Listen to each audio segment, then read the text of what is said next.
Salut, je m'appelle Atou. Bienvenue à l'atelier musical destiné aux 11 à 17 ans. Donc, je donne cet atelier dans le cadre des ateliers créatifs organisés par le Forum jeunesse afro-québécois pour l'occasion du mois de l'histoire des Noirs. Donc, si tu es ici, j'imagine que c'est parce que tu es intéressé par la musique, tu es prêt à écrire une chanson avec moi. Donc, n'oublie pas de te prendre un crayon ou un stylo, un cahier, des feuilles de papier, de quoi écrire en fait, puisque c'est ce que nous allons faire ensemble. Donc, juste pour te donner une idée de la structure de l'atelier, on va commencer avec un peu de théorie musicale et poétique, parce que oui, une chanson, c'est un poème. Par la suite, on va passer à la partie vraiment de composition de l'atelier, où on pourra écrire la chanson. Et puis, à la fin, je vais conclure avec quelques mots, juste comme rappel, et puis pour aller plus loin, en fait, avec l'écriture musicale, une fois l'atelier terminé. Donc, un peu de théorie musicale et poétique. Qu'est-ce qu'une chanson? Eh bien, voici la définition que nous propose Allo Prof, que tu connais sans doute dans le cadre de tes études à l'école. Donc, la chanson est un texte littéraire souvent poétique dans sa forme. C'est une composition musicale comprenant habituellement un refrain et des couplets destinés à être chantés. Elle peut être de diverses formes et structures, couplets, refrains, canons, mélodies, etc., et avoir un genre particulier, classique, rock, jazz, rap, etc. L'interprétation de la chanson peut se faire sans accompagnement musical ou avec l'accompagnement de plusieurs instruments, piano, guitare, un groupe, un orchestre, etc. Et celle-ci peut être produite par une seule personne ou plusieurs, comme dans le cas d'une chorale. Ce que nous allons faire, en fait, c'est qu'on va utiliser la guitare comme instrument d'accompagnement, puisque j'en ai une avec moi. Donc, si jamais tu n'as pas d'instrument à la maison, c'est pas grave, je vais pouvoir jouer pour toi. Ça va t'aider à développer tes mélodies. Par contre, si tu as un instrument d'accompagnement à la maison, je t'invite à aller le chercher pour l'utiliser durant l'atelier de composition. Donc, quelle est la structure typique d'une chanson pop? Eh bien, je te propose ici quelques composantes qu'on retrouve généralement dans les chansons pop, mais sache qu'il y en a d'autres qui existent aussi, puis qu'on peut jouer en fait avec la structure d'une chanson. Mais généralement, la chanson commence avec un couplet, suivi d'un refrain, suivi d'un autre couplet, suivi du même refrain, suivi d'un pont qu'on appelle aussi interlude ou bridge en anglais, et puis enfin un dernier refrain. Je disais plutôt que parfois, il y a d'autres composantes qui apparaissent. Par exemple, il peut y avoir un pré-refrain qui existe en fait entre le couplet et le refrain pour faire le lien entre les deux et vraiment annoncer le refrain, soit par un instrumental, soit par des paroles avec une mélodie. Il peut aussi exister une intro au début de la chanson avant le premier couplet ou avant un refrain, par exemple, qui pourrait précéder même le premier couplet. Et puis, il peut y avoir une outro à la fin aussi pour faire la transition entre le dernier refrain et puis la fin de la chanson. Mais la structure que je propose, c'est ce qu'on va utiliser pour l'écriture de notre chanson euh, dans l'atelier. Alors, qu'est-ce qu'un couplet? En fait, c'est chaque partie de la chanson qui est séparée par le refrain, en excluant le pont. À quoi ça sert? Ça sert à offrir de nouvelles informations à l'auditoire pour faire avancer le récit de la chanson.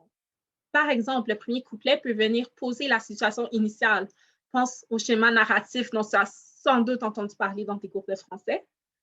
Il peut introduire des personnages, des thèmes importants. Vraiment, il met les bases pour ce que tu veux raconter à travers ta chanson. Le deuxième couplet, par exemple, peut présenter un élément déclencheur qui vient chambouler la situation et poser un défi à résoudre. Ça t'amène plus loin, en fait, dans l'histoire que tu racontes à travers ta chanson. Qu'est-ce que le refrain? Le refrain, en fait, c'est le paragraphe de la chanson qui est répété, parfois avec de légères variations. À quoi ça sert? Ça sert à résumer l'essence de la chanson, son thème principal ou son fil directeur. Par exemple, le refrain peut détailler les émotions du narrateur ou de la narratrice. Il peut aussi décrire les désirs de celui-ci ou celle-ci. Donc, sache que le refrain, comme c'est une section de la chanson qui est répétée, ça doit être quelque chose vraiment de clé dans la chanson, quelque chose que tu veux que l'auditoire se rappelle en écoutant la chanson, quelque chose d'assez marquant en fait. Qu'est-ce que le pont ou l'interlude? C'est le lien entre le couplet et le refrain. Et à quoi ça sert? Ça sert à pousser le récit encore plus loin que les couplets. Par exemple, Je disais plutôt que le deuxième couplet peut venir présenter un élément déclencheur qui vient un peu compliquer l'histoire qui est racontée dans la chanson. Eh bien, le pont peut venir résoudre le problème qui est présenté dans le deuxième couplet avant de nous amener au dernier refrain pour qu'on finisse sur une note concluante où en fait, il y a eu une résolution à l'histoire. Donc, maintenant qu'on connaît la structure de la chanson, on va regarder rapidement ce que sont les rimes, puisque la chanson, évidemment, c'est quelque chose de très musical, de très rythmé. Et puis, les rimes peuvent venir contribuer à ce rythme-là, à créer une certaine musicalité dans les paroles. Donc, qu'est-ce qu'une rime? C'est une répétition d'un même son à la fin d'une ligne. Ça peut être disposé de toutes sortes de manières. Ici, je vous propose une liste telle que retrouvée sur Alloprof. Il existe des rimes continues, des rimes plates, des rimes croisées, des rimes embrassées, des rimes redoublées et des rimes mêlées. Donc, nous, on va en regarder quelques-unes, soit les rimes plates, croisées, embrassées et mêlées. Donc, les rimes plates, qui sont aussi appelées les rimes suivies, sont lorsque les lignes partageant le même son à la fin se succèdent deux par deux. Elles alternent par paires. Donc, on voit ici, par exemple, les deux premières lignes finissent par le son « hey »,« bouteille »,« merveille ». Et puis ensuite, les deux dernières lignes finissent par le son « eau »,« chapeau »,« bateau ». Donc, ça, c'est les rimes plates. Ensuite, les rimes croisées, c'est lorsque les lignes partageant le même son à la finale ne se suivent pas, mais s'alternent. Donc, encore une fois, avec les mêmes mots, on a hey, oh, hey, oh. L'alternance entre les deux sons, c'est ce qui crée des rimes croisées. Ensuite, on a les rimes embrassées. Ça, c'est lorsque les lignes partageant un même son à la finale sont séparées par deux autres lignes dont les finales riment ensemble. Donc, on a le son hey au début et à la fin et le son o entre les deux. Donc, on a bouteille, chapeau, bateau, merveille. Ce sont des rimes embrassées. Et finalement, les rimes mêlées, c'est lorsqu'elles sont disposées de façon aléatoire. Il n'y a pas de structure précise. Donc, si on voit que ça alterne entre le « hey » et le « o », et puis il y a même un parchemin qui ne rime pas avec les autres mots, c'est vraiment mêlé, d'où le nom « rime mêlée ». Donc, gardez en tête tous ces types de rimes, puisqu'elles vont vous servir par la suite quand ce sera le temps d'écrire la chanson. Maintenant, on va regarder les suites d'accords populaires. Un peu de contexte avant que j'explique ce qu'est la suite d'accords ou une des suites d'accords qu'on retrouve beaucoup dans les chansons populaires, c'est qu'il faut connaître la tonalité de la chanson qu'on veut écrire. Donc, la tonalité, c'est ce qu'on appelle key en anglais. Et puis, c'est l'ensemble des notes appartenant à une gamme. Par exemple, toutes les notes de la gamme de Do forment la tonalité de Do. Et puis, nous, ce qu'on va faire, c'est qu'on va écrire une chanson dans la tonalité de Do en utilisant une suite d'accords qui correspond à cette tonalité-là. Donc, généralement, la suite d'accords qu'on retrouve le plus souvent dans les chansons pop, c'est du 1, 4, 5, 1. Donc, c'est le premier accord, l'accord qui correspond à la première note de la gamme de Do, donc Do. Ensuite, l'accord qui correspond à la quatrième note de la gamme de Do, donc Do, Ré, Mi, Fa. Ensuite, l'accord qui correspond à la cinquième note de la gamme de Do, Do, Ré, Mi, Fa, Sol. Et puis finalement, on revient au premier accord de la gamme, donc Do. Juste pour vous montrer comment ça sonne, voici. Do, Fa, Sol, Do. Et puis on peut ajouter un peu de rythme.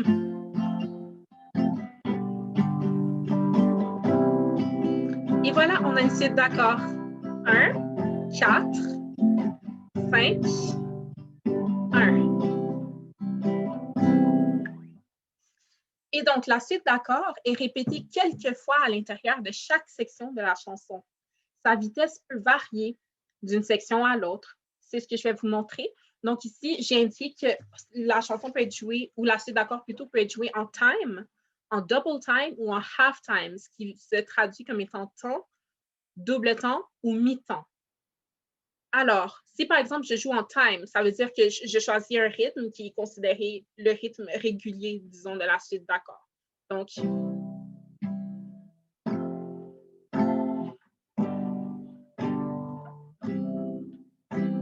et puis là, si dans une autre section, je veux jouer en double time, ça veut dire que je joue les accords 2 fois plus rapidement pour une même durée de temps. Donc, je joue 2 fois plus chaque accord qu'en time. Par exemple, là, je jouais chaque accord 2 fois. Rendu en double time, je jouerais chaque accord 4 fois.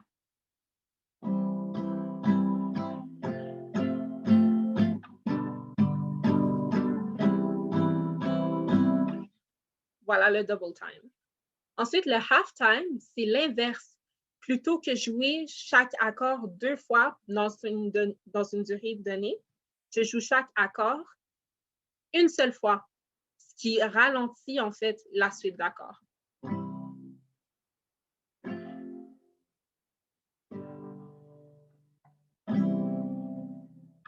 Et voilà le half time. Et donc, un autre point à connaître sur la suite d'accords, c'est qu'elle varie généralement d'une section à l'autre, comme je disais plus tôt. Par exemple, il peut y avoir une suite d'accords pour les couplets, ensuite une autre pour le refrain et une autre pour le pont. Une manière assez simple, en fait, de varier la suite d'accords d'une section à l'autre, c'est de simplement changer l'ordre des accords qui sont joués. Donc, on garde les mêmes accords, mais on les joue dans un ordre différent. Si, par exemple, durant le couplet, je jouais 1, 4, 5, 1, et bien dans le refrain, je peux jouer, par exemple, 4, 5, 1, 1. Et puis, dans le pont, je pourrais jouer 5, 1, 4, 1. Et voilà, ce n'est pas trop compliqué. Donc maintenant, on est rendu à la section de l'atelier où on va vraiment écrire la chanson comme on a tous les outils nécessaires pour le faire. Donc encore une fois, j'espère que tu as ton papier et ton crayon et que tu es prêt à écrire. Avant de commencer notre composition, c'est important de bien réchauffer sa voix pour s'assurer d'être capable de chanter les mélodies qu'on créera par la suite. Donc, ce qu'on va faire, c'est 3 petits exercices qui permettent de dégager les voies respiratoires dans le nez, dans la bouche, la gorge, et puis aussi d'activer le diaphragme, qui est le muscle, en fait, qui permet aux poumons de s'agrandir et de se rétrécir lorsqu'on respire. Donc, on va commencer par ce qu'on appelle des fredonnements, des comme ça. Comme notre chanson sera dans la tonalité de Do, on va commencer justement avec le Do pour les fredonnements. Donc, et on va faire prêt? Allons-y.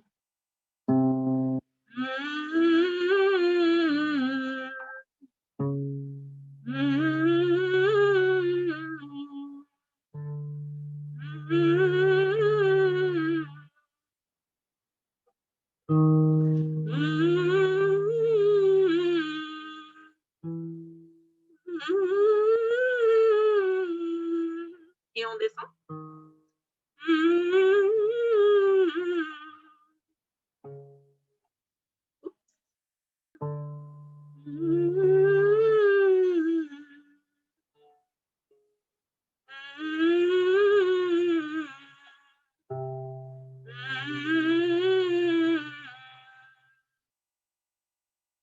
Et voilà pour les fredonnements.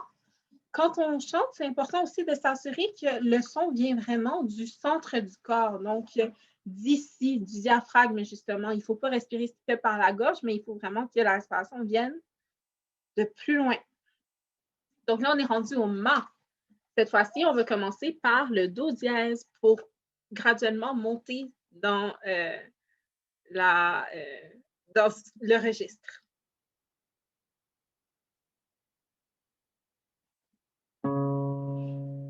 Ma, ma, ma, ma, ma, ma, ma, ma, ma. Ma, ma, ma, ma, ma, ma, ma, ma, ma. Ma, ma, ma, ma, ma, ma, ma, ma, ma. Ma, ma, ma, ma, ma, ma, ma, ma, ma. Ma, ma, ma, ma, ma, ma, ma, ma, ma. Ma, ma, ma, ma, ma, ma, ma, ma. Ma, ma, ma, ma, ma, ma, ma, ma. Ma, ma, ma, ma, ma, ma, ma, ma. Ma, ma, ma, ma, ma, ma, ma, ma. voilà pour les échauffements du nez et de la bouche. Maintenant, on est rendu à un dernier petit truc qui s'appelle les roulements de lèvres ou lip rolls en anglais. Donc, pour ceux qui sont des fans de High School Musical, vous allez peut-être vous rappeler que le personnage de Sharpay Evans, avant de chanter, généralement, faisait un petit échauffement qui allait comme ça. Donc, le roulement des lèvres, en fait, permet de vraiment comme préparer les lèvres à chanter par la suite. Et c'est une manière aussi d'activer le diaphragme, comme je disais plus tôt. Donc, on ne va pas passer trop de temps là-dessus, mais juste prenez le temps de rouler les lèvres quelques fois avec moi. C'est bon? On va faire ça 2 fois pour un compte de 5 secondes. Prêt? Allons-y.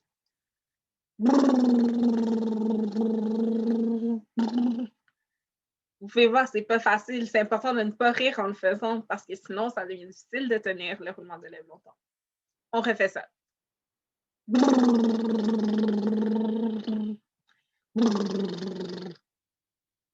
Et voilà. Donc maintenant, on est prêt à chanter. Alors, la suite d'accords que je vais suggérer, en fait, pour notre écriture est celle que j'avais mentionnée plus tôt. Donc, dans la tonalité de Do, on fait le premier Do, suivi de Fa, suivi de Sol, et finalement Do. Donc, si tu as un instrument accompagnateur, rappelle-toi de ces notes-là. Sinon, c'est pas grave. Tu pourras utiliser l'enregistrement, en fait, que je vais jouer une fois qu'il viendra le temps d'écrire les mélodies. Donc, quelques suggestions pour l'écriture. Les meilleures paroles sont souvent celles qui sont les plus profondément personnelles et émotionnelles. Il y a quelque chose de particulier avec la spécificité, en fait. C'est que quand on écrit dans des détails qui nous semblent vraiment spécifiques à notre propre situation, en fait, c'est comme ça qu'on arrive à toucher les gens parce qu'ils se reconnaissent dans ce qu'on a vécu, puis ça permet d'atteindre une certaine universalité. Donc, quand tu seras en train d'écrire ta chanson, rappelle-toi de ça. C'est bien, en fait, d'aller dans les détails, dans les choses qui te semblent vraiment spécifiques à toi, parce qu'en fait, ça va permettre d'aller rejoindre d'autres personnes qui ont vécu des choses similaires. Ce qu'on va faire, c'est de l'écriture libre. Donc, je vais proposer une invite d'écriture, writing prompt en anglais, qui est le suivant. Quelque chose qui t'apporte du bonheur. Donc, prends quelques secondes, ferme les yeux si tu veux, pour penser à quelque chose vraiment qui t'apporte du bonheur. Quelque chose, ça peut être quelqu'un aussi.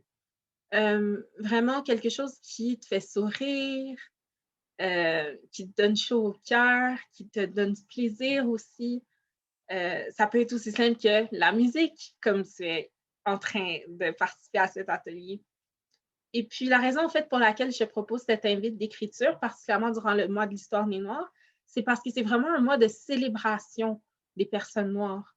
Et donc, c'est important de célébrer la joie des personnes noires spécifiquement, ce qu'on appelle Black Joy en anglais. Donc, je pense qu'écrire une chanson sur quelque chose qui nous rend heureux ou heureuse, c'est un bon moyen d'honorer cet esprit de célébration-là. Alors, as-tu trouvé la chose ou la personne sur qui tu veux écrire? Si oui, passons à la prochaine diapo. Donc, voici les différentes étapes d'écriture que je te propose pour aujourd'hui. On va commencer par, pendant 10 minutes, écrire sans arrêt. Écris tous les mots, toutes les pensées qui te viennent en tête quand tu penses à la chose ou à la personne qui t'apporte du bonheur. Par la suite, une fois que le remue-ménage sera terminé, prends le temps de te relire pour identifier les mots, phrases et idées qui t'interpellent le plus. Celles que quand tu regardes, tu fais « Ah, je pense qu'il y a quelque chose ici que je peux utiliser par la suite. » Une fois que ça sera fait, prends le temps de repérer les mots qui riment et place-les en fin de ligne selon la disposition de ton choix.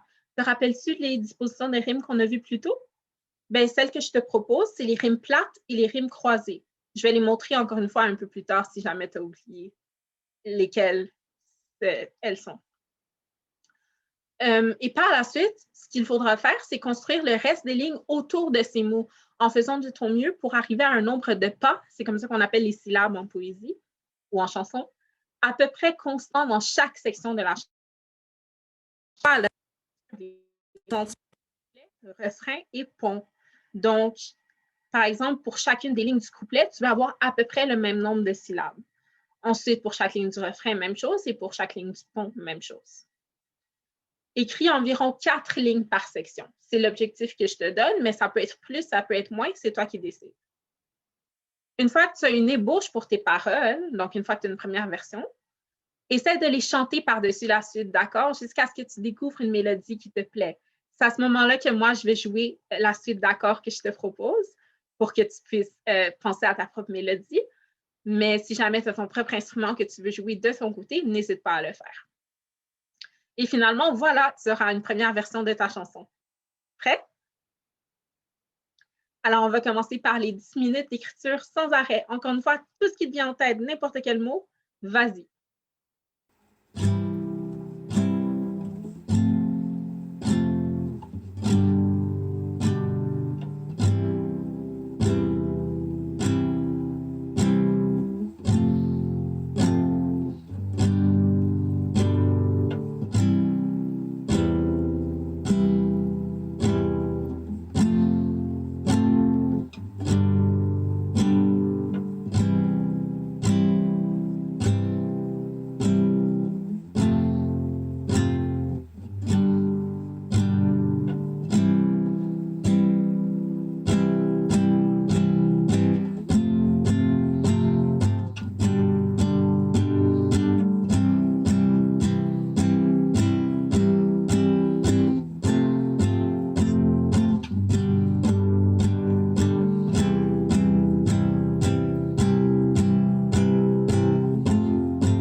le temps est écoulé.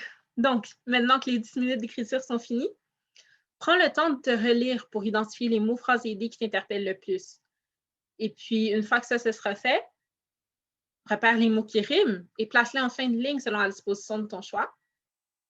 Et puis ensuite, ce sera le temps de construire les lignes autour de ces mots-là, en essayant, encore une fois, d'avoir le même nombre de pas pour chaque ligne dans les sections séparées. Donc, petit rappel, la structure de la chanson, c'est couplet, refrain, pont, refrain. Et puis, les rimes plates sont celles-ci. Donc, quand les deux sons similaires se suivent pour deux lignes données. Et puis, les rimes croisées, c'est lorsqu'on alterne entre deux sons à chaque ligne. Donc, on prend, disons, un petit 10 minutes pour passer à travers tout ça puis arriver avec une ébauche de paroles. Parfait.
voilà, le temps est écoulé. Donc, maintenant, on est rendu à la partie où on crée une mélodie pour les paroles. Super. Donc, une fois que tu as une ébauche pour tes paroles, essaie de les chanter par-dessus la suite d'accords jusqu'à ce que tu découvres une mélodie qui te plaît.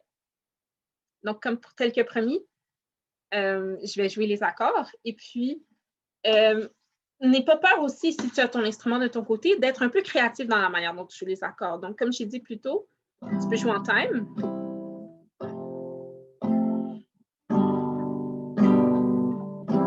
Tu peux aller en double time.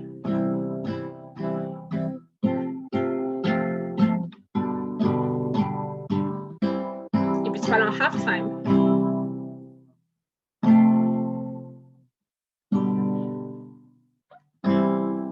Tu peux faire preuve de créativité en créant des strumming patterns quelconques.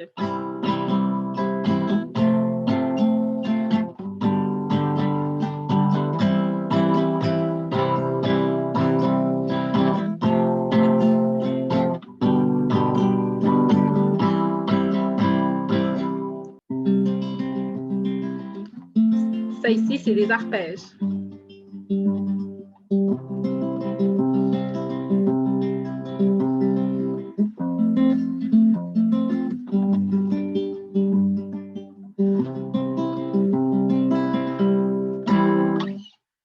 Donc, n'aie pas peur de faire preuve de créativité dans la manière dont tu joues la suite, d'accord?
Et voilà, c'est une première version de ta chanson.